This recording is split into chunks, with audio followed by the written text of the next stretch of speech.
Bismillahirrahmanirrahim. Assalamualaikum warahmatullahi wabarakatuh.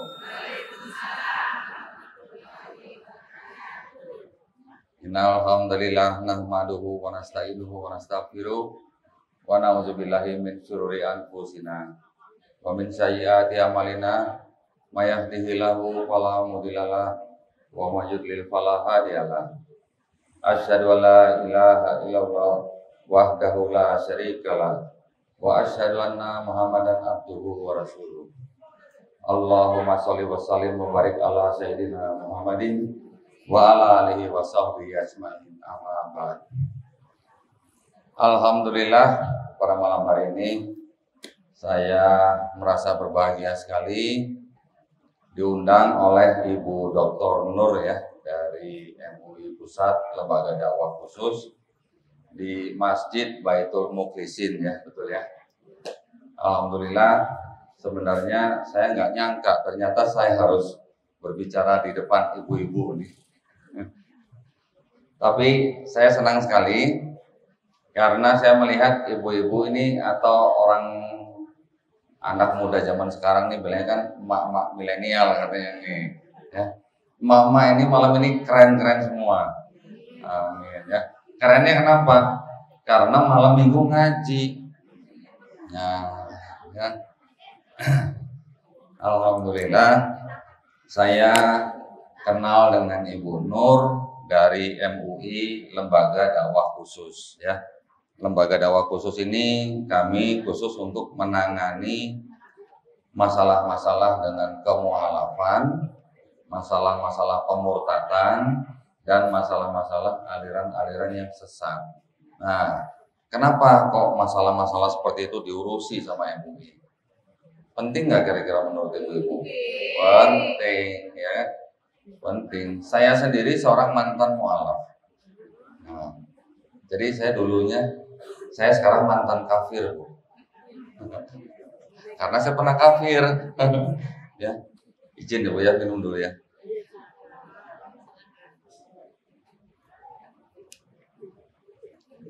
Baik. Oh ya, Ibu, saya dikasih waktu berapa menit, Bu? Hah? Oh, sambil nunggu Ibu Nur. Oh, gitu ya. Baik. Kalau gitu, sambil kita menunggu Ibu Nur, saya isi dengan cerita mengenai saya dulu ya. Mudah-mudahan cerita saya ini bisa membawa inspirasi buat ibu-ibu. Karena saya yakin banyak ibu-ibu di sini yang sudah punya anak, bahkan mungkin sudah ada yang punya cucu, ya. Tetapi apakah kita tahu anak kita, cucu kita di sekolah, di mall, di pasar itu sedang menjadi incaran. Nah, incaran apa kira-kira tuh? Gini ya Bu ya, saya dari kecil lahir brojol dibawa oleh nenek saya setiap minggu ke gereja.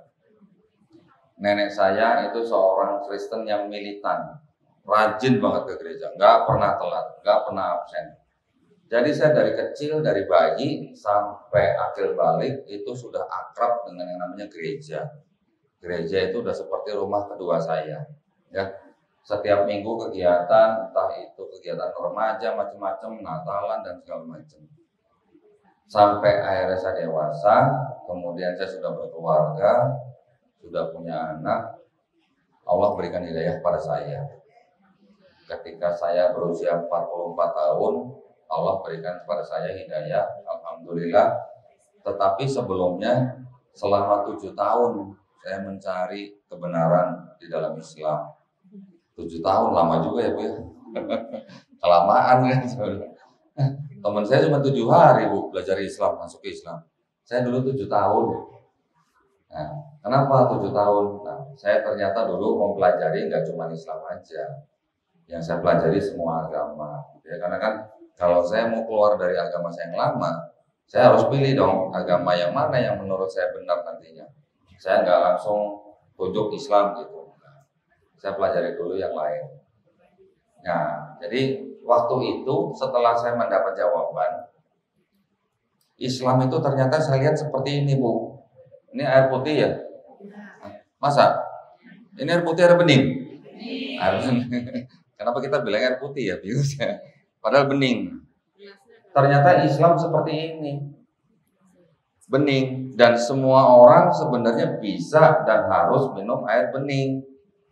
Kalau air bening ini kita kasih kopi, akan berwarna apa, Bu? Hitam. Kalau kita kasih teh, berwarna coklat. Kita kasih sirup, berwarna merah. Apakah semua orang bisa minum sirup? Nah, kalau yang udah diabetes mungkin nggak boleh ya. Mama saya diabetes akut, Bu, dari tahun 79 sampai 2010. Pantang itu namanya sirupnya, nggak boleh minum sirup. Apakah semua orang bisa minum kopi? Nggak semua. Saya juga sekarang sudah termasuk yang tidak bisa minum kopi karena mah saya. Nah, apakah semua orang bisa minum teh? Tetapi apakah semua orang bisa minum air putih atau air bening? Harus minum, kalau nggak minum mati ya nanti ya. Justru orang harus minum air putih satu hari berapa gelas tuh? Atau berapa liter tuh ya? 2 liter kalau nggak salah ya. Nah, jadi saya memandang waktu itu Islam seperti air yang bening ini, yang murni gitu. Yang belum dikasih kopi, belum dikasih teh, belum dikasih sirup, atau belum dikasih gula pasir gitu. Jadi memang tidak ada warnanya karena dia murni. Kenapa saya bisa bilang murni? Ternyata ceritanya agak panjang, belajarnya agak panjang. Bolehlah kepanjangan, tapi menurut saya nggak apa-apa lah. Saya nunggu 7 tahun, yang penting saya menemukan yang benar gitu. Daripada saya cepat-cepat buru-buru milih agama yang mana, ternyata salah lagi. Saya udah 44 tahun ternyata berada di agama yang salah. Masa mau ganti agama? Cuman apa istilahnya? Cuma sebentar doang langsung milih gitu. Jadi saya akhirnya mengorbankan waktu 7 tahun untuk mempelajari semua agama termasuk agama Islam. Nah, oke, ada agama yang di dalam sistem kemasyarakatan itu mengenal yang namanya kasta. Saya nggak usah sebutin agamanya ya, jangan ya. Ada agama yang menggunakan sistem kasta di dalam masyarakatnya. Jadi saya pikir agama ini kurang adil gitu ya. Tidak untuk semua manusia, atau paling tidak adil untuk semua lapisan masyarakat. Kemudian ada juga agama yang merasa dirinya sangat-sangat eksklusif karena agama ini hanya untuk bangsa tertentu, bukan untuk bangsa lain. Bangsa lain mau ikut boleh, tapi dia tetap tidak diakui sebagai bangsa itu. Artinya hanya sebagai simpatisan atau pelaku saja. Agama itu merasa dirinya adalah bangsa yang dipilih atau dilebihkan dari bangsa lain. Saya yakin ibu-ibu kalau perhatikan ayat-ayat di Quran pasti tahu bangsa siapa yang saya maksud. Ya, perlu saya kasih tahu nggak sini? Nah, okay. Nah, karena ini menyebut agama-agama lain, jadi saya harus agak hati-hati ya. Ada agama juga yang tidak menonjolkan konsep ketuhanannya, tetapi yang ditonjolkan hanya konsep jalan kehidupan, cara berbuat baik. Nanti kalau baik, nanti akan setelah mati akan reinkarnasi jadi apa gitu ya. Ibu tahu ya, pernah dengar ya? Jadi itu hanya seperti filosofi gitu. Itu agama-agama yang utama gitu ya di seluruh dunia. Ada lagi nanti yang macam-macam berdasarkan suku dan segala macam. Nah, saya mau bandingin lagi begini. Tadi kan saya analogikan Islam sebagai air putih karena murni, ya kan? Sekarang ibu-ibu tahu nggak artinya Islam itu apa? Selamat. Selain selamat, damai. Selain damai, berserah diri. Selain itu, ada lagi? Ada lagi? Patuh, tunduk, taat. Jadi Islam itu berarti artinya kata kerja, ibu ya. Kata kerja ya. Berserah diri kan berarti kan pasrah, ya kan? Tunduk, patuh, taat itu kata kerja gitu. Seperti kata perintah gitu. Kata perintah dari yang menurunkan agama itu memerintahkan kepada makhluk ciptaannya, gitu kan?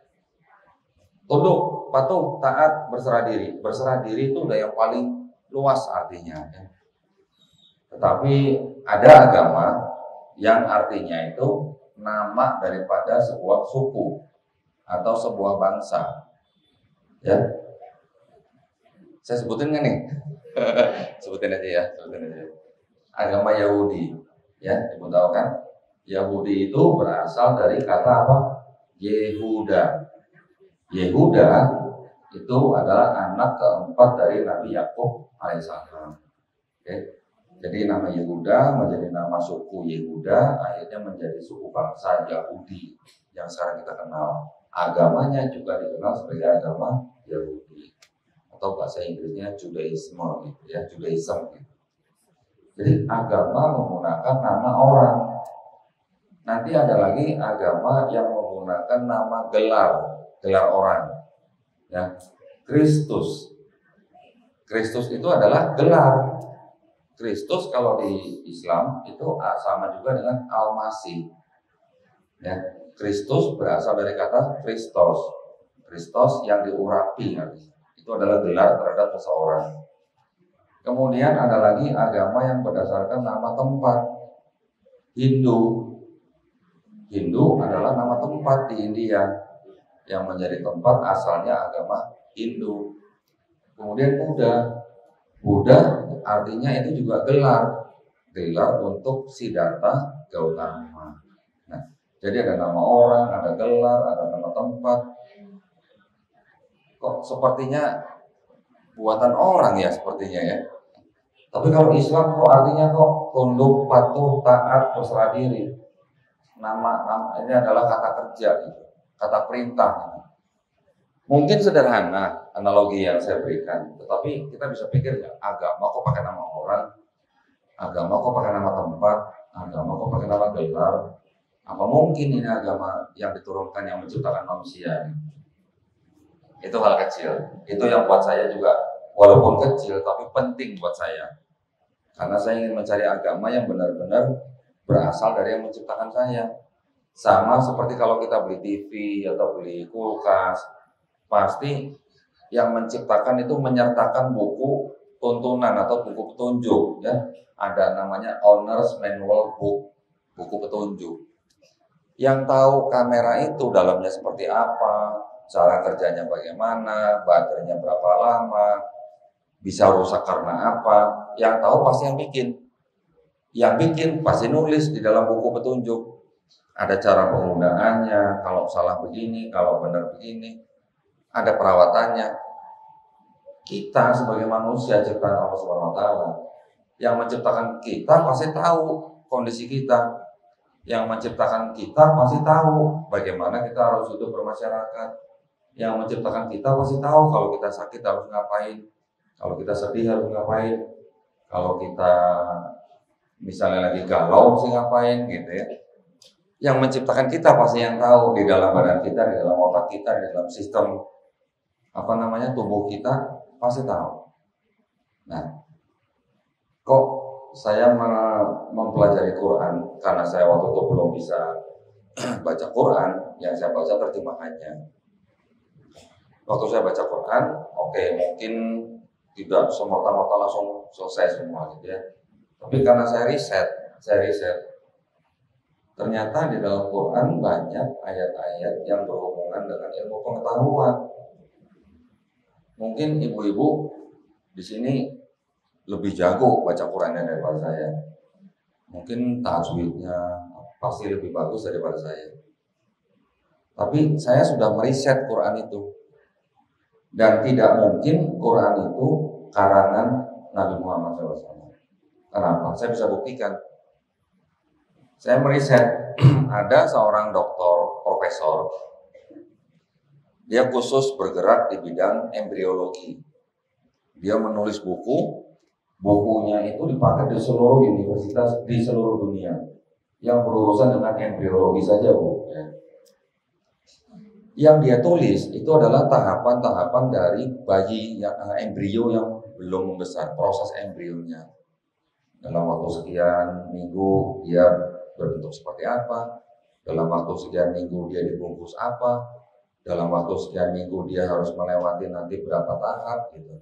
Semuanya dia tulis di dalam bukunya dia dan dipakai di seluruh universitas di seluruh dunia. Nah, karena dia profesor doktor, berarti kan dia ngajar. Dia kadang sering bikin seminar, dia sering bikin pengajaran untuk dokter-dokter yang lain. Ternyata dia baru dikasih tahu oleh temannya bahwa apa yang dia tulis di buku itu ternyata ada di Al-Quran yang sudah ditulis 1400 tahun yang sebelumnya gitu.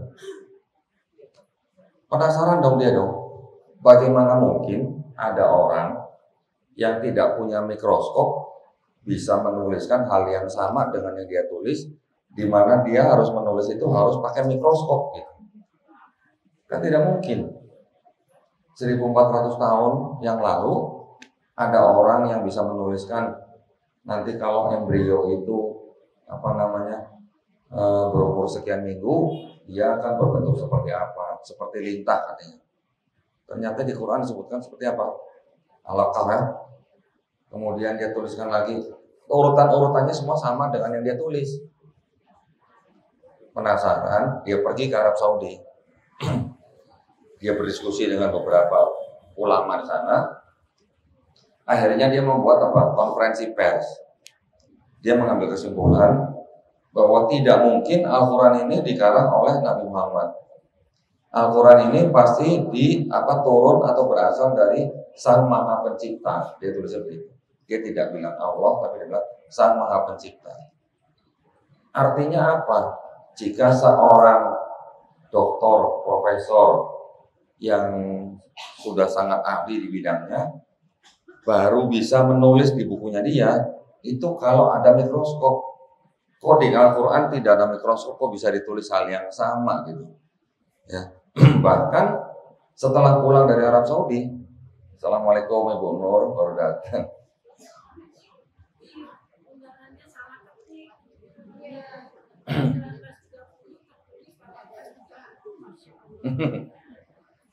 Bu, ya Bu, ya Bu,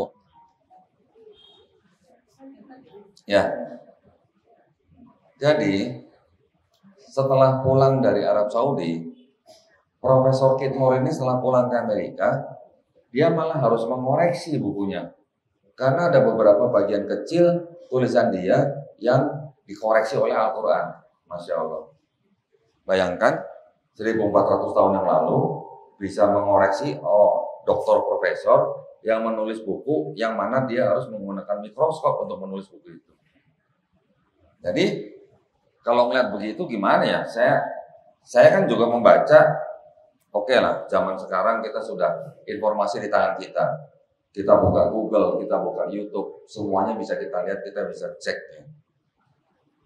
Saya juga lihat videonya, saya lihat konferensi persnya, saya lihat jurnalnya, saya lihat juga bukunya. Sepertinya tidak mungkin kalau itu berita hoax. Akhirnya dari situ saya mulai apa? Jangan-jangan benar Al-Quran murni firman Allah. Waktu itu. Karena gini ya Bu ya, mohon maaf ya. Selama hidup saya sebelum saya masuk Islam, yang saya pegang adalah Bible.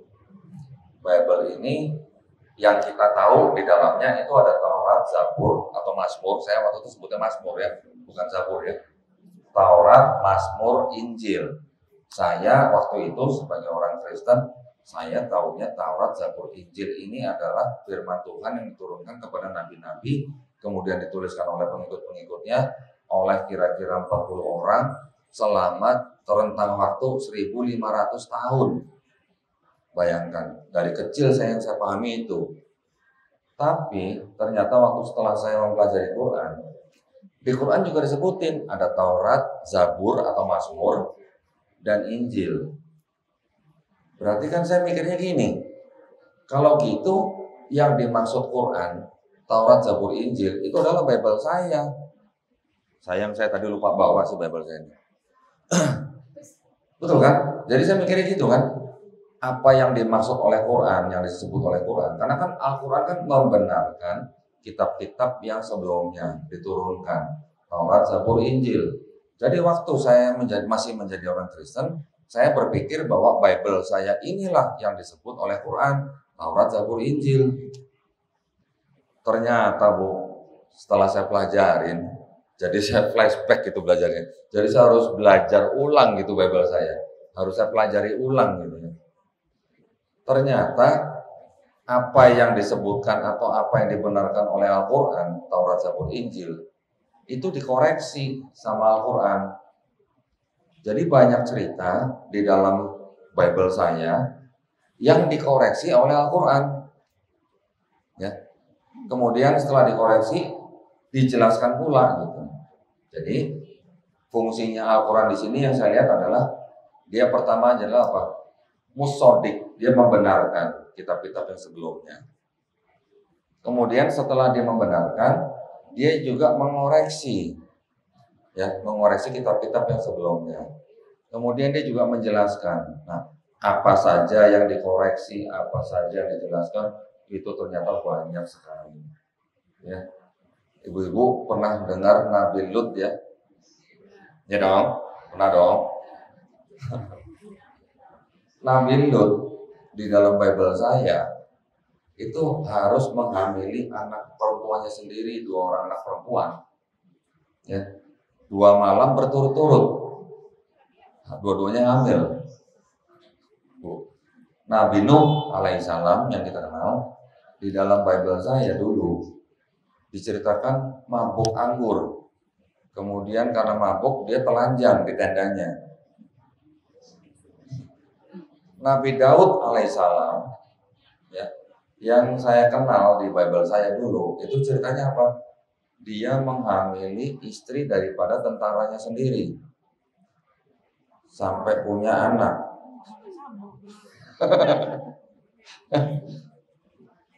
tapi dari istri yang dihamili itu lahir Nabi Sulaiman. Itu ceritanya ya di Bible saya, Bu ya. Kemudian Nabi Ayub alaihissalam diceritakan di Bible saya itu karena dia diuji, dia menghujat Allah. Gitu. Tulisannya Allah ya Bu ya. Dia menghujat karena ujian ini datang dari Allah katanya, bukan dari iblis. Gitu. Nabi Harun alaihissalam, ya, kakaknya Nabi Musa alaihissalam, di Bible saya diceritakan dia yang membuat patung sapi berhala untuk disembah oleh Bani Israel. Beda nggak sama di Quran? Beda. Kalau di Quran siapa yang bikin patung berhala? Patung sapinya? Samiri. Beda kan? Ceritanya beda. Kemudian di Bible saya Nabi Isa alaihissalam yang kita sama-sama cintai, ya, difitnah jadi Tuhan. Saya bilang difitnah karena yang menuhankan itu gereja. Di Bible sendiri itu sebenarnya oke lah, dia tulisannya Tuhan. Tapi kata Tuhan itu sebenarnya menjadi masalah karena ini diterjemahkan dari bahasa Yunani. Bahasa Yunaninya itu kurios. Ya. Kurios itu kalau dalam bahasa Jawanya itu kurang lebih dengan kata Gusti sama. Gusti lah ya. Jadi kalau Gusti itu kan bisa ditujukan untuk manusia, tapi juga bisa ditujukan untuk Sang Pencipta. Tetapi setiap kata kurios untuk Yesus selalu diterjemahkan dengan kata Tuhan. Nah, tapi penerjemahan ini, Bible ini, waktu saya pegang zaman dulu, selama saya pegang Bible, semuanya katanya tuh Tuhan, Tuhan, Tuhan gitu. Kalau untuk Yesus pokoknya Tuhan aja. Ternyata puluhan tahun sebelum saya pegang Bible, itu ada Bible yang versi lain yang bisa menuliskan begini. Di satu Bible yang versi ini tahun sekian Yesus tidak disebut Tuhan, tapi junjungan. Nanti di Bible yang lain disebut apa? Tuhan. Berbeda-beda, versinya beda-beda. Nanti di versi yang sebelumnya lagi, yang pertama kali yang diterjemahkan oleh orang Belanda, nanti ada tulisannya apa ya? Rabi. Rabi itu guru. Ya. Jadi kalau di Bible saya dulu yang namanya Yesus Kristus itu diceritakan tidak menikah, ya, tidak menikah sampai dia disalib, sampai dia mati, kemudian bangkit dari ketiga diangkat, tidak pernah menikah. Tetapi di Bible juga Yesus itu disebut Rabi, ya. Kalau Rabi itu sebenarnya guru. Kalau di dalam bahasa Ibrani atau ya bahasa Yahudi ya, Rabi guru itu syaratnya dia bisa menjadi rabi kalau dia menikah. Ini saya tahu setelah saya belajar gitu. Selama saya Kristen saya nggak pernah tahu. Jadi di Quran juga benar bahwa semua nabi-nabi juga menikah dan punya istri. Bahkan bukan istri satu, istri-istri malah sebutnya. Poligami malah sebutnya. Jadi kalau menurut Quran, termasuk Isa Al-Masih, dia juga beristri dan malah poligami. Karena istri-istri tulisannya. Gitu kan? Di Bible tidak pernah menikah Yesus Kristus. Nah, saya juga baru menyadari bahwa dulu pemerintah Belanda waktu kira-kira di akhir abad ke-19 ya, ada yang 1896, ada yang 18 sekian gitu, 1733, pemerintah Belanda melalui beberapa penerjemahannya, contoh misalnya seperti Leidecker atau Klinker, mereka menerjemahkan Bible dari bahasa Belanda ke bahasa Melayu rendah sebutnya, itu ternyata dibeda-bedakan. Kalau untuk orang Kristen ya, yang menggunakan bahasa Latin, mereka menuliskan nama apa? Yesus Kristus. Tapi kalau untuk orang Muslim yang berpendidikan, mereka menerjemahkan ke Bible dengan terjemahan apa? Isa Al-Masih. Untuk yang orang Islam, mereka menulisnya apa? Ka'bah. Yesus berada di Ka'bah. Yesus keluar dari masjid. Ada kata-kata insya Allah di dalam Bible. Sayang tadi saya nggak bawa, saya lupa. Saya sudah mengumpulkan banyak Bible dari tahun-tahun kuno. Ada yang tahun 1879, ada yang 1896, ada yang 1912, ada yang 1949, 62, 74, macam-macam. Saya sekarang jadi pengumpul atau pengoleksi Bible kuno. Karena itu saya pakai untuk saya berdebat dengan pendeta. Masih banyak pendeta zaman sekarang ya, yang bilang bahwa Yesus Kristus itu bukan Isa Al-Masih. Karena mereka tidak pernah membaca Bible-Bible yang zaman dulu. Mereka juga lupa hari raya yang ditetapkan oleh pemerintah itu hari raya kematian atau kelahiran siapa? Isa Al-Masih. Tapi mereka mengingkari itu bukan Yesus Kristus yang di Bible kami gitu kan. Bahkan ada gereja, banyak di Indonesia gereja yang namanya gereja Isa Al-Masih. Gitu. Jadi memang apa ya, kalau boleh saya bilang, kalau di Bible itu memang tugasnya mereka untuk menginjili orang lain, itu mereka harus bisa apa? Cerdik seperti ular, tulus seperti merpati. Nah, jadi apa tuh kalau begitu? Takiyah bukan? Kurang lebih begitu caranya. Nah, kita sebagai umat Islam, kita tahu bahwa kita juga diperintahkan untuk berdakwah. Betul Bu? Ya, sampaikanlah walaupun hanya satu ayat. Tapi kalau perintahnya mereka Bu untuk berdakwah atau untuk menginjili orang lain, itu apa? Matius 28 ayat 19. Karena itu pergilah, jadikanlah semua bangsa muridku. Baptislah mereka dalam nama Bapa dan Putra dan Roh Kudus. Jadi kalau belum dibaptis, belum kelar itu misinya. Gitu. Nah, dulu saya waktu masih di gereja, saya setiap minggu kalau ke gereja itu dikasih 3 amplop. Mungkin nggak semua gereja lah ya, tapi gereja saya waktu itu ya, 3 amplop. Yang satu amplop untuk kolektor itu infak. Ya. Yang satu amplop untuk perpuluhan. Kalau perpuluhan itu di kita kenal dengan zakat. Yang satu lagi amplop untuk pembangunan. Ibu-ibu kalau lewat tol Jagorawi, Bu, Umi ya, kalau lewat tol Jagorawi yang arah Bogor, di Sentul, sebelah kiri Bu, kalau dari Jakarta nih, ada gedung SICC. Ada yang pernah Bu, tahu ya? Besar sekali kan? Uang saya termasuk ada di sana tuh Bu. Perpuluhan iya, pembangunan juga iya. Itu sebenarnya gereja itu. Ibu-ibu mungkin nggak tahu ya di sini ya. Itu sebenarnya gereja. Wah itu bertahun-tahun Bu baru bisa bangun itu. Tetapi alhamdulillahnya Umi itu tidak mendapatkan izin untuk dijadikan gereja. Hanya sebagai convention center, gedung konvensi. Ya, kakak perempuan saya dulu bekerja di situ. Alhamdulillahnya saya ketemu dengan seorang pejabat di Pemda Bogor. Dia yang mengurusi izin pembangunan di gereja itu. Jadi akhirnya pemerintah Bogor menolak itu sebagai gereja. Bayangkan kalau itu dapat izin gereja. Seperti apa itu siarnya mereka itu. Ya, jadi memang begitu misinya mereka begitu. Itu gedung dulu kira-kira 2 sampai 3 tahun sebelum dibangun. Kita sudah mengirimkan tim ke desa-desa di belakang mereka, Bu. Kira-kira ada 3 desa. Yang saya ingat itu ada desa namanya Babakan Madang di belakang Sentul situ ya. Itu tim kita sebelum gereja itu dibangun, itu mereka tuh sudah bergerilya. Mereka sudah dalam tanda kutip tuh merawat gitu, ya, merawat masyarakat di sekitar tempat yang akan dibangun itu. Jadi yang dimaksud merawat itu apa? Mereka membangun puskesmas, mereka membangun sekolah, mereka juga membuat fasilitas air bersih.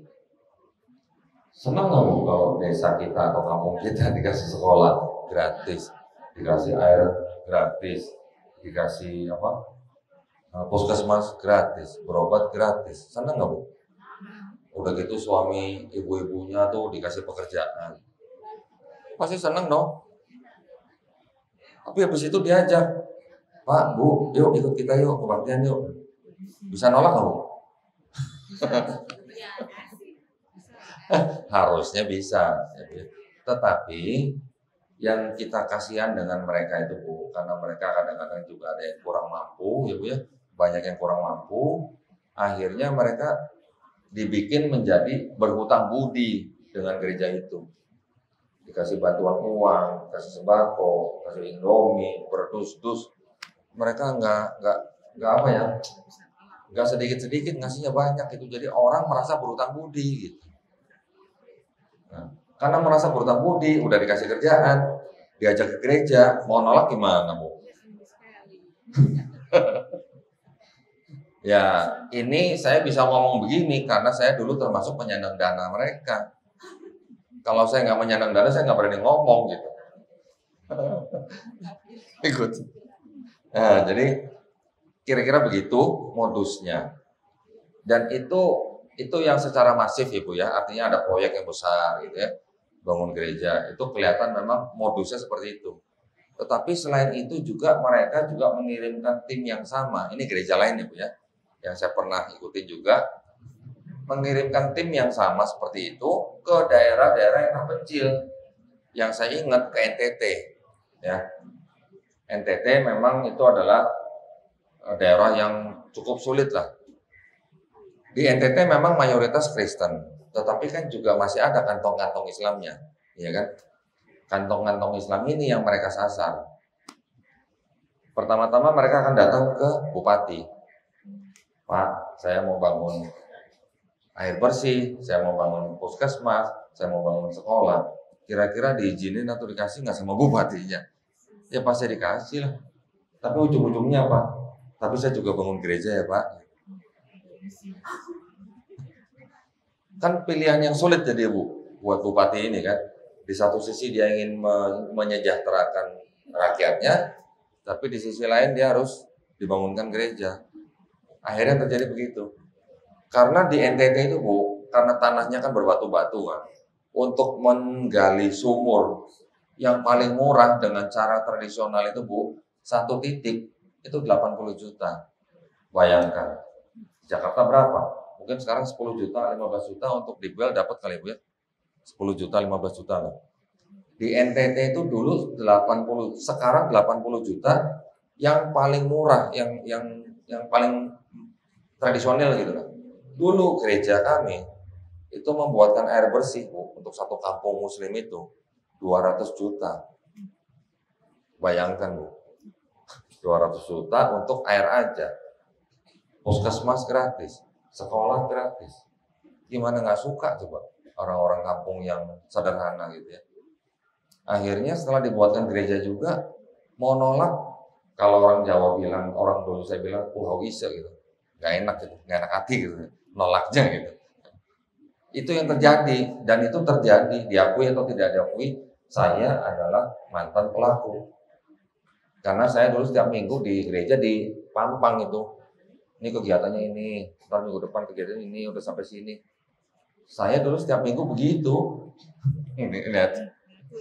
Ngaku. Makanya sekarang saya kasih tahu ibu-ibu, ya, ibu-ibu yang punya anak, yang punya cucu, yang berada di lingkungan. Ya mungkin kita nggak terlalu khawatir karena Indonesia adalah negara berpenduduk Muslim terbesar di seluruh dunia. Oke, tetapi jangan salah, mereka berperilaku cerdik seperti ular, tadi apa tulus seperti merpati. Saya belakangan semenjak saya terjun ke dunia kemualafan, saya bergabung di Yayasan Pembina Mualaf at-Tauhid yang berpusat di Surabaya dengan channel Geraha Mualaf. Ini ibu-ibu nih ntar masuk YouTube nih nanti nih. Saya sering mendapatkan cerita atau saya dipanggil oleh orang tua yang anak-anaknya nih Bu ya. Tahu-tahu nih Bu pulang dari sekolah nih di tasnya nanti udah ada rosario. Nanti pulang-pulang anaknya ada Bible yang kecil-kecil ya. Bible yang kecil-kecil. Kenapa? Tahu-tahu nanti ibunya nangis, bapaknya marah-marah, anaknya tahu-tahu dari baptis. Ada Bu yang tahu-tahu dari baptis. Ibu jangan salah loh. Mereka mungkin nggak cerita sama ibu loh. Jadi ibu-ibu yang di sini ini harus benar-benar pantau anak ibu. Ya, nggak SMA, SMP, bahkan yang sudah kuliah pun, bahkan saya belum lama mendengar cerita. Saya sedih banget Bu. Lulusan Gontor murtad. Gontor loh. Ya. Coba. Hati-hati banget, kita harus hati-hati banget. Ibu, bapak ibu harus pantau benar-benar. Kira-kira 2 minggu yang lalu, ada bapak ibu ya, sepasang suami istri, ke tempat saya, bawa anaknya yang masih kuliah baru semester 1 atau 2 gitu. 1 kalau nggak salah. Laki-laki, di universitas yang cukup terkenal, memang bukan universitas Kristen, tapi ternyata dia berkenalan dengan temannya di situ tuh, kemudian diajak makan, ada acara makan-makan. Judulnya makan-makan. Tapi setelah dia datang ke situ makan-makan, ternyata ada pendetanya, ada asarnya.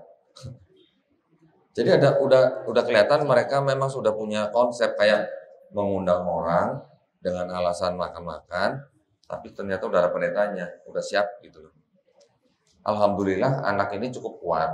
Jadi, tapi karena bapak ibunya sudah ketakutan, akhirnya anaknya dikeluarkan dari universitas itu. Dikeluarin Bu, akhirnya keluar. Padahal anaknya cukup bagus, anaknya akidahnya kuat. Tetapi saya bilang sama anak ini gini, Dek, kamu kalau diginiin kamu gimana? Saya nggak mau. Kalau kamu ditanyain atau dikasih ayat Quran tapi dipelintir-pelintir, kamu gimana? Kalau saya bisa jawab, saya jawab. Kalau saya nggak bisa jawab, saya diam. Itu bagus. Itu bagus ya. Kalau nggak tahu jawabannya jangan jawab. Kalau nggak tahu udah mendingan diam. Tetapi apakah semua orang seperti dia? Apakah semua mahasiswa seperti dia? Bapak ibunya, anaknya masih kuat begitu aja udah takutan sampai dikeluarin. Banyak anak-anak kita Bu, ya, dideketin, nanti dibacakan ayat-ayat Quran. Wahai ukhta Harun, surat Maryam ayat 28. Ya Bu ya. Wahai ukhta Harun. Maryam disebut sebagai ukhta Harun. Ya, bapakmu bukan seorang yang berperangai buruk, ibumu bukan seorang pezina. Orang Kristen nanti akan bilang begini, kok Maryam ukhta Harun? Ukhta Harun itu apa? Saudara perempuan Harun. Harun sama Maryam itu, ini Harun siapa? Harun kakaknya Nabi Musa alaihissalam. Harun sama Maryam bedanya berapa tahun? 1300 tahun. Kok Maryam disebut saudara perempuan Harun? Ini salah nih Qurannya nih. Hah? Gimana Bu? Enggak. Memang ternyata tuh menurut tafsir kita itu memang Harun kakaknya Nabi Musa. Tapi jaraknya memang 1300 tahun. Tetapi Sayyidah Maryam disebut oleh kaumnya tuh wahai ukhta Harun. Ya ukhta Harun. Ukhta Harun itu artinya bisa saudara perempuan, bisa juga kamu itu keturunan Nabi. Nah, kamu itu keturunan Nabi Harun. Orang tuamu bukan orang penjahat, bukan pezina. Bagaimana ceritanya kamu bisa hamil tanpa suami? Itu yang dituduhkan oleh kaum Yahudi kepada Sayyidah Maryam. Nah, orang Kristen akan memelintir ayat itu. Ini Harun kan sama Maryam jaraknya 1300 tahun. Kok disebut saudara perempuan? Salah nih Quran nih. Gitu. Karena Harun juga mempunyai saudara perempuan namanya siapa? Miriam. Ya. Harun, Musa, Miriam. Kalau yang di ibunya Nabi Isa alaihissalam, Maryam. Bapaknya Imron. Kalau Harun, Musa, Miriam, bapaknya siapa? Amran. Mirip-mirip gitu loh namanya.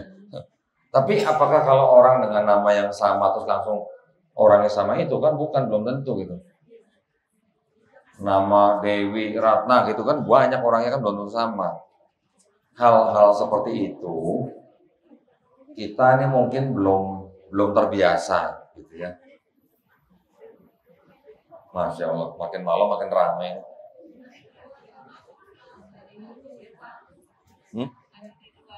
Oh, ya, ya. Jadi saya lanjutkan. Anak-anak kita semua itu menjadi target, ya. Dan untuk dijadikan mangsa sebagai atau untuk masuk ke dalam agama mereka. Caranya begitu banyak, dengan modus-modusnya begitu banyak. Tadi saya baru bercerita mengenai baru pakai modus makan-makan. Belum lagi nanti yang pakai modus pacaran. Banyak Bu, yang pakai modus pacaran itu banyak. Belum lama saya juga dimintai tolong oleh seorang tentara yang dia punya anak perempuan. Dia sudah bercerai dengan istrinya karena dia sering bertugas, akhirnya jadi jarang pulang. Si anak perempuannya ini cuman lagi jajan di Indomaret, di depan Indomaret. Keluar dari Indomaret, dideketin sama seseorang, minggu depannya masuk gereja. 2 minggu kemudian dibaptis. Segitu gampangnya gitu. Coba gimana? Orang tuanya nggak tahu setelah berapa bulan baru ketahuan dia sudah dibaptis. Coba. Kita justru nih yang harus menjaga benar anak kita gitu. Oke, zaman sekarang mungkin gimana ya? Kita mau bilang aman apa? Nggak ada lah gitu-gituan lah. Seperti yang kemarin dibilang di Cianjur katanya nggak ada gitu ya. Diakui tidak diakui itu terjadi. Ya. Entah apa namanya. Bagaimanapun terselubungnya itu ada. Karena saya mantan. Kalau saya bukan mantan, saya nggak boleh ngomong gini. Karena saya pernah melakukan, jadi saya bisa ngomong gini. Nah, jadi alhamdulillah saya juga senang Umi Nur mengundang saya untuk bicara gini di depan emak-emak yang keren nih. Ini saya bilang nih, keren karena malam mingguannya ngaji gitu ya. Ini adalah suatu bahaya. Bukan berarti kita harus membenci orang Kristen ya, enggak ya. Saya nggak bilang kita membenci orang lain atau agama lain, tidak sama sekali. Kita hanya harus berhati-hati, ya, waspada. Karena biar bagaimanapun mereka tetap berupaya karena di Bible-nya itu ada perintah seperti itu. Perintah itu disebut amanah agung, ya, di Matius 28 ayat 19. Ternyata setelah saya pelajari ayat itu ternyata tidak asli, disisipkan di abad kedua. Siapa yang ngomong? Ternyata dari kalangan Kristen sendiri. Yang ngomong orang kalangan Kristen sendiri, Bu. Kita umat Muslim tidak pernah cari tahu ayat Bible itu asli atau tidak. Kita hanya menggunakan literasi-literasi dari orang-orang Kristen juga yang menggeluti ilmu kritik teks. Kemudian mereka bisa menemukan dan membuktikan bahwa ayat ini tidak otentik, ayat ini tambahan, ayat ini sisipan, bahkan ada ayat pinjaman, gak dibalik-balikin gitu. Ada yang begitu. Nah, jadi walaupun ayat itu terbukti tidak asli, tetapi ya karena tujuan gereja ya, karena ini tujuan gereja untuk membesarkan gereja, ya tetap dilakukan. Bapak, ibu-ibu di sini jangan kaget. Kita Indonesia negara berpenduduk Muslim terbesar di seluruh dunia. Tetapi jangan salah, pertumbuhan Kristen di Indonesia ini nomor 2 terbesar di dunia. Coba. Nah, Indonesia merdeka, Islam 95%, G13 PKI, Islam kurang lebih 87%, 90%. Sekarang 87%. Jadi kan harusnya gini. Kalau kita melihat grafik yang benar, populasi sekian tumbuh karena fertilitas atau fertility, tumbuhnya kan harusnya kan sejajar, sama-sama besarnya. Kalau 95% ya harusnya 95% semua. Yang Kristen misalnya 10% ya 10% terus. Kalau dilihat dari pertumbuhan penduduk. Tetapi yang Islamnya turun, yang Kristennya naik. Berarti ada sesuatu dong. Nah, gitu.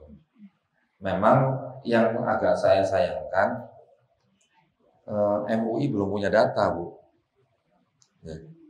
Dari dulu, data berapa orang Islam yang keluar dari agama Islam, berapa data orang yang masuk agama Islam dari agama lain. Ini data ini belum ada nih. Makanya saya minta sama Ustaz Abu Didat, ayo Pak, kita bikin asosiasi Pak. Supaya apa? Kita punya data. Kalau kita punya data, kita punya strategi, bisa lebih mudah mengcounter di daerah mana yang rawan gitu misalnya. Ya oke lah, ini nanti bagian Ibu Nur sama Ustaz Abu Didat dengan MUI ini ya. Kalau saya di lapangan, saya alhamdulillah setelah saya masuk Islam, kemudian saya diberikan hidayah, diberikan kesempatan untuk berdakwah.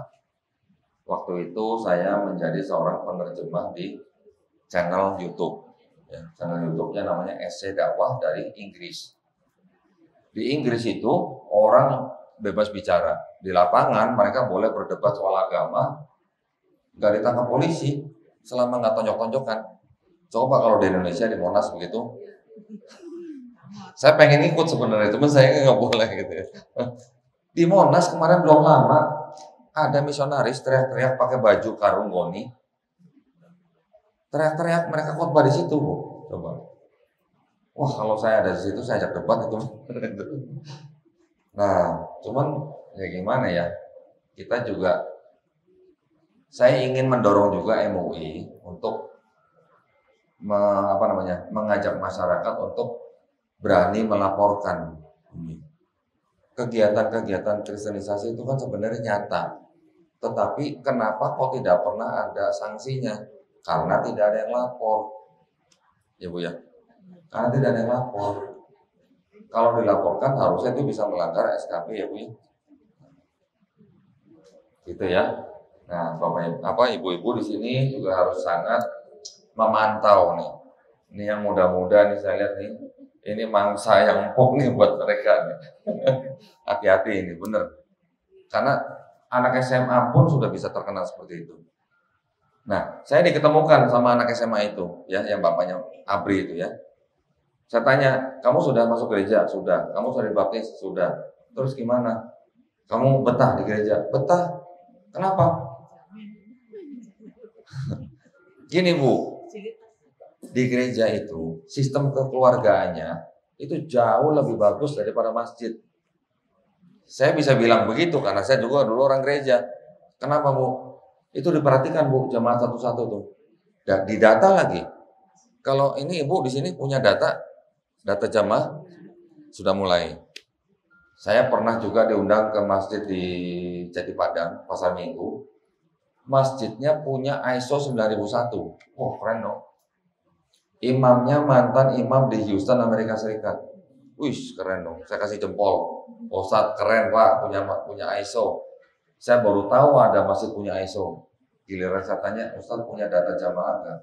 Nggak ada. Aduh, saya bilang, kalah sama gereja. Gereja bu. Ini misalnya gereja ya. Ini misalnya jemaatnya gereja nih bu ya. Itu sudah dicatat nih database, sudah didata nih bu ya. Nanti dikasih formulir lagi yang kosong. Mas satu-satu dikasih formulir, bisa 2, 3, 4 formulir kosong. Untuk apa? Untuk disebarkan ke tetangga-tetangganya. Ditanya, namanya siapa, pekerjaannya apa, anaknya berapa, gajinya berapa. Itu sampai ditanya begitu. Tujuannya apa bu? Untuk diprospek. Hah? Untuk diprospek. Diprospek itu artinya nanti apa? Ditarget gitu. Nah, jadi gimana? Ibu-ibu rela nggak kalau anak-anak ibu ditarik begitu? Hah? Waktu anak SMA itu saya temuin, setelah dia bilang dia betah di gereja, dia tidak mau kembali ke masjid, saya tanya, kamu sudah belajar Bible belum? Sudah, katanya. Baca apa saja, baru perjanjian baru. Nah, Bible itu ada 2 kitab utama, perjanjian lama, perjanjian baru. Si pendetanya ini baru memberi izin si anak SMA ini bacanya perjanjian baru aja. Perjanjian lamanya belum boleh baca. Saya tanya, kamu tahu nggak kenapa kira-kira kamu belum boleh baca perjanjian lama? Nggak tahu. Itu ada cerita pornonya, saya bilang gitu. Hah? Masa iya? Kata gitu. Oh bukti, saya bilang gitu. Coba, saya buka lah ke dia ayatnya, baca coba. Ada kira-kira 20 ayat. Dia baru baca ayat ketiga, tutup sama dia. Ih, kok begini katanya. Lah kamu kenapa nggak? Kan kamu nggak tahu. Pendeta mana mungkin ngajarin ini ke anak-anak seperti kamu. Kan gitu. Yang pendeta ajarkan apa? Ya pasti yang ayat-ayat pilihan lah. Kalau ayat seperti itu masih dibacain ya enggak lah. Gitu. Nah akhirnya jadi apa? Ya, mulai gini lagi lah. Saya kasih tahu. Bible itu begini segala macam lah. Saya kasih tahu lah istilah semua. Ya, tidak semua orang kalau sudah dicabut hidayahnya oleh Allah SWT terus kemudian diberikan, tidak semua. Tetapi juga ada seorang ibu yang sudah menikah dengan orang Kristen selama 20 tahun dia menjadi Kristen. Dia dulunya Muslim, murtad menjadi Kristen. Kemudian setelah suaminya meninggal, dia kembali ke Jakarta sama keluarga besarnya, disuruh kembali ke Islam. Dia mau bersahadat, tetapi dalam kehidupan sehari-harinya itu selalu apa? Tuhan Yesus, Tuhan Yesus, Tuhan Yesus. Jadi akidahnya nggak bersih, hanya syahadat di mulut saja gitu lah. Nah, suatu malam saya dikenalkan sama seorang murtadin ini gitu. Walaupun dia sudah bersahadat, tapi karena akidahnya dia belum bersih, ketemu saya nih cerita ini ngobrol nih. Saya kasih beberapa pertanyaan yang akhirnya dia nggak bisa jawab. Alhamdulillah, dia akhirnya sekarang sudah bersahadat ulang, sudah berhijab, sudah mendapatkan pekerjaan, kita bantu ya. Anaknya juga kita masukkan dalam rumah Quran kita. Orang-orang yang seperti ini, mereka nggak punya pegangan. Walaupun dia punya keluarga besar, tapi karena dia pernah keluar menikah dengan orang Kristen, keluarganya menerima juga tidak dengan sepenuh hati gitu. Jadi siapa yang mau mendampingi orang seperti ini? Mau nggak mau ya kami ini. Begitu juga kalau misalnya ada mualaf-mualaf yang dibuang ya, benar-benar dibuang dari keluarga ya. Artinya dibuang itu benar-benar keluar dari rumah tuh cuma baju aja nempel. Itu masih ada, masih banyak. Bahkan belum lama saya ke NTT, ada orang Kristen yang masuk Islam, akhirnya ketahuan sama keluarganya, di tempat mereka itu ada apa? Dipasung. Masih ada kan pasungan di daerah sana kan? Masih ada. Bahkan ada yang dipasung sampai melahirkan di tempat dan segala macam itu ada. Itu masih ada. Tetapi alhamdulillahnya juga pada waktu kita masuk ke desa-desa yang kecil di NTT itu, Ternyata kita masih bisa menemukan hafiz Quran, Bu, di situ. Masya Allah, seorang perempuan muda sudah tidak punya orang tua, lahirnya di kandang sapi, dibesarkan oleh pamannya, hafiz Quran. Kita bawa ke Jakarta kemarin, kita umrohin. Masya Allah itu. Daerah-daerah seperti itulah yang harus kita perhatikan gitu. Ada daerah yang saudara-saudara kita nih, muslim-muslim seperti kita ini yang tinggal di Indonesia sebagai negara berpenduduk muslim terbesar di seluruh dunia, tapi masih menjadi korban gitu. Korban Jadi kalau di NTT, Bu, ini kampung Kristen, ini kampung Islam, ini kampung Kristen. Yang sini dapat listrik, giliran lewat sini, yang ini nggak ditancapin listrik, dilewatin dulu gitu, ke kampung Kristen dulu. Yang di tengah-tengah nggak dapat listrik gitu. Nah, masih terjadi seperti itu gitu ya. Di Indonesia loh ya, negara yang berpenduduk Islam terbesar di dunia loh. Masih ada yang begitu. Nah, jadi saya sangat berharap saya bergabung di Yayasan Pembina Mu'allafah Tauhid. Saya diberikan amanah sebagai Ketua Divisi Litbang. Ya. Kami fokus belajar mengenai ilmu yang disebut kristologi. Ya. Ada yang pernah dengar, Bu, kristologi? Pernah ya? Kristologi itu adalah salah satu bidang ilmu yang mempelajari tentang posisi Isa Al-Masih di dalam kekristenan. Posisinya seperti apa nih? Jadi ternyata tidak semua Kristen yang mengakui Yesus itu sebagai Tuhan. Nah, tidak semua Kristen. Jadi Kristen itu ternyata macam-macam. Ada yang mengikuti paham Trinitas, ya, ada yang mengikuti paham Unitarian, nanti ada lagi yang mengikuti paham kesatuan. Nah, ada yang pernah dengar nggak nih Bu nih? Pasti enggak ya. Kalau yang kita sering dengar, karena ini yang paling banyak yang diikuti oleh gereja Katolik dan gereja Protestan, itu adalah paham yang disebut dengan paham Trinitarian. Trinitarian mengikuti konsep Trinitas, ya. Atau mungkin kita pernah dengar Tritunggal. Mereka nggak terima kalau disebut 3 in 1, nggak mau. Katanya kalau 3 in 1 nanti jadi kayak kopi 3 in 1 gitu kan ya. Ini bukan 3 in 1, ini adalah 3 satu Tuhan, tapi yang bermanifestasi dalam 3 pribadi. Oke. Nanti ada lagi Kristen Unitarian yang tidak mengakui Yesus sebagai Tuhan, tetapi mereka mengakuinya Yesus sebagai ciptaan. 5 menit lagi. Tetapi mengakui Yesus sebagai ciptaan, tetapi dia lebih mulia daripada malaikat. Nanti ada lagi Kristen yang mengakui bahwa Yesus itu ya Bapa, Bapa itu ya Yesus. Ini paham nih. Ini paham-paham Kristen nih. Ibu-ibu mungkin perlu tahu juga. Supaya apa? Nanti pada waktu ibu misalnya ya, diketok-ketok. Permisi, kami dari gereja ini mau memberikan kabar baik. Itu caranya seperti itu. Yang paling sering itu adalah sekte Saksi Yehova. Saksi Yehova ini dia di bawah kelompok Unitarian. Mereka tidak mengakui Yesus sebagai Tuhan, tapi juga mereka tidak sampai ke Nabi Muhammad SAW gitu. Nah, jadi saya mungkin nggak bisa menceritakan secara detail ya, panjang bisa sampai pagi ya kalau mau satu-satu begitu semua. Saya alhamdulillah juga diminta tolong oleh Ustadz Abu Didat dari MUI untuk menjadi dosen di Sekolah Tinggi Ilmu Dakwah Muhammad Natsir. Jadi mudah-mudahan ilmu-ilmu seperti ini nih, karena memang jarang ya, kita tularkan atau kita bikin regenerasi ke mahasiswa-mahasiswa kita di Sekolah Tinggi Ilmu Islam. Mudah-mudahan adik-adik kita nanti ini bisa meneruskan ya. Kenapa? Karena biar bagaimanapun ilmu seperti ini nanti adalah fardu kifayah. Saya sudah ke Ustadz Kiai Haji Idrus Ramli.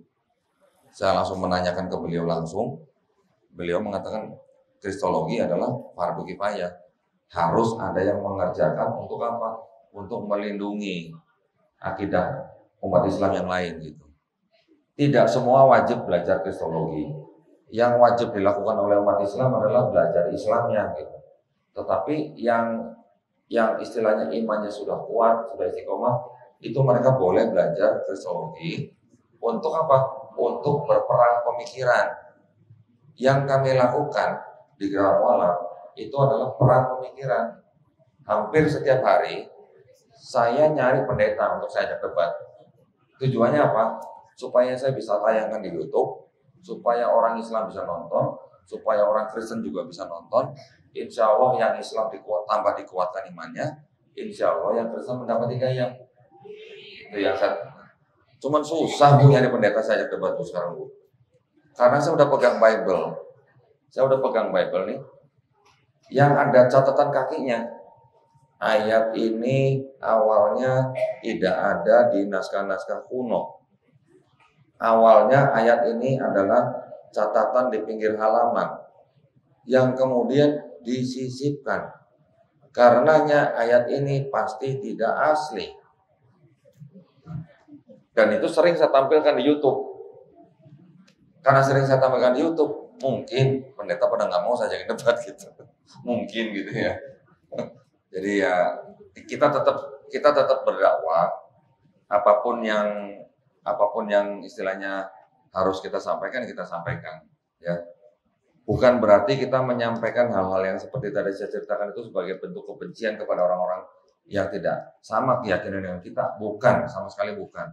Keluarga besar saya semuanya masih Kristen. Ya, keluarga dari orang tua saya, dari mama saya, dari papa saya, semuanya masih Kristen. Saya tidak boleh menunjukkan sikap saya membenci mereka, tidak. Tetapi yang saya ceritakan atau yang saya kaji ini adalah semuanya ilmiah. Semua ada bukti fisiknya gitu. Ya. Nah, jadi saya berharap ini adalah perkenalan kita supaya ibu-ibu ini waspada, tahu yang namanya dakwah kristologi. Karena buat kami dakwah kristologi itu adalah dakwah tauhid. Ya. Dakwah yang mengajak orang untuk bertauhid gitu. Karena kami yakin bahwa Nabi Muhammad SAW beserta sahabat-sahabatnya ketika mereka bertemu dengan orang Yahudi, ketika mereka bertemu dengan orang Nasrani pada zaman itu, yang didakwahkan oleh Nabi juga dakwah kristologi. Yang paling sering kan itu. Orang Nasrani akan bilang di surat At-Taubah ya ayat 30, kaum Yahudi menyebut Uzair putra Allah, kaum Nasrani menyebut Isa putra Allah. Mereka melakukan itu karena mereka mengikuti orang-orang kafir sebelumnya. Itu yang paling sering diperdebatkan antara Nabi dan sahabat-sahabatnya dengan kaum kufar pada saat itu. Bahkan pada waktu awal-awal Nabi mendapatkan wahyu, sahabatnya Ja'far bin Abi Thalib diperintahkan untuk mengungsi ke negeri Ethiopia. Di sana pun dia memberikan dakwah kristologi sampai akhirnya Raja Abbasah itu masuk Islam.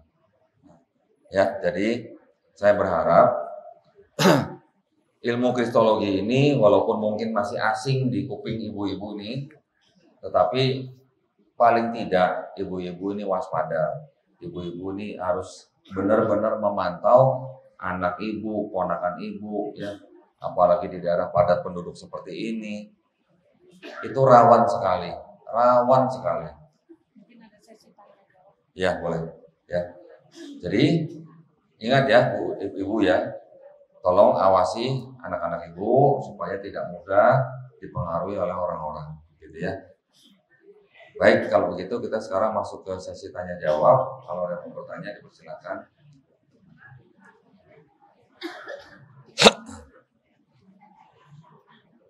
Yang mau tanya Ibu.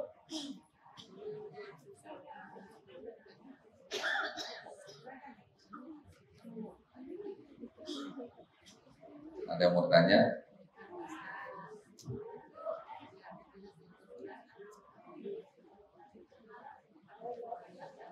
Baik, kalau tidak ada yang ditanya, ya nanti ibu yang tutup aja ya. Oke, baik kalau begitu, ya aja. Oh, Donditan, DONDY, parasitan. Ya. Saya di situ bekerja sama dengan channel Geraha Mualaf, di mana kami itu melayani, misalnya ada orang yang mau berdiskusi atau orang yang mau bersahadat, itu kami layani. Dan kami juga sudah membuat rumah Quran, ada khusus yang buat akhwat, juga ada yang khusus buat ikhwan di Jakarta Timur. Ya, nanti kalau ada mau ditanyakan nanti alamatnya boleh. Dan kami sengaja membuat rumah Quran ini ya untuk selain daripada hafiz Quran, juga kami berikan ilmu kristologi. Supaya apa? Supaya nanti mereka bisa menjadi dai-dai paling tidak ya, atau ustazah-ustazah di daerah-daerah yang terpencil untuk membentengi akidah umat Islam di daerah-daerah yang rawan pemurtadan. Nah, kita akhirnya harus minta mereka supaya istilahnya ikatan dinas gitu ya. Dengan cara apa? Selain juga habis Quran, kita kasih ilmu kristologi, kita juga kasih mereka ilmu bahasa Inggris, kita juga kasih keterampilan kerja, komputer, bahkan kuliner, supaya mereka bisa mandiri gitu nantinya. Itu semuanya gratis di tempat kita. Tidak ada yang bayar sepeser pun. Tempat, makan, semuanya kita sediain. Ya, untuk belajar Quran, Bu. Hafiz Quran. Ya. Ada yang mau ditanya lagi, Bu? Ada ya.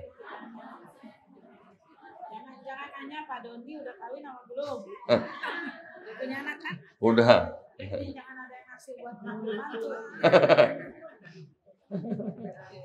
Baik, terima kasih banyak. Saya ucapkan kepada Ibu Nur dan teman-teman dan para yang hadir di tempat ini. Saya berdoa semoga kita semua dilindungi dan dirahmati Allah Subhanahu wa taala. Juga keluarga kita, teman-teman kita, saudara-saudara kita semuanya dikuatkan imannya, dibentengi akidahnya ya, supaya kita semua juga istiqomah dan husnul khotimah. Amin ya. Wassalamualaikum warahmatullahi wabarakatuh.